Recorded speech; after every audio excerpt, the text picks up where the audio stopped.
EWS ही open कॅटेगरीमध्ये EWS 10% देण्यात येत असते. आता यांनी प्लॉटमध्ये सुद्धा दिलं, लेआउटमध्ये सुद्धा दिलं. आता लेआउटमध्ये दिलं असेल तर ठीक आहे, 10% त्यांनी जर त्याच्यामध्ये लेआउटमध्ये टाकलं असेल, यांनी कधी कुठं सरसकट EWSचं पूर्ण लेआउट केलेलं आहे. असं करता येत नाही. मग ज्या लोकांनी हे सगळं केलेलं आहे त्या लोकांवर तुम्ही काय कारवाई केली? खरेदी थांबवण्याचं काम फक्त जनतेला फक्त भेटी धरायचं का? हा आमचा गंभीर प्रश्न आम्ही त्यांच्याकडे उपस्थित केला, परंतु त्यांनी कुठलीही वाच्यता त्यावर केली नाही. आम्ही विचार करू आणि करू अशा पद्धतीत त्यांचं स्टेटमेंट आम्हाला दिलेलं आहे. मग तोपर्यंत लोकांचं काय, लोकांना आता लग्न सराई आहे, त्याच्यामध्ये लोकांना खूप आवश्यकता पडते पैशांची. प्लॉट त्यासाठीच असतात की प्रॉपर्टी विकायची आणि लग्न समारंभ असेल किंवा ॲडमिशन असतील, ह्यासाठी काम त्यासाठी कामात पडत असते.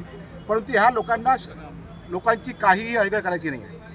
नुसतं हर्रास भेटीस धरायचं आणि लोकांना फक्त हे करायचं, अशा पद्धतीत त्यांची प्रशासनाची शैली आहे. दुसरी गोष्ट, EWSची यांनी जी हे दिलेली आहे, लेआउटमध्ये जी अट टाकलेली आहे. EWS, पुन्हा एकदा सांगतो की EWS हा जो विषय आहे हा ओपन कॅटेगरीच्या 10% लोकांसाठी असू शकतो. परंतु सरसकट तुम्ही लेआउट कसं काय मान्य केलं EWSचं? दुसरी गोष्ट ही की EWS शिवाय SC ST OBC कॅटेगरी आहे, त्यांना तुम्ही लेआउटमध्ये टाकलं का?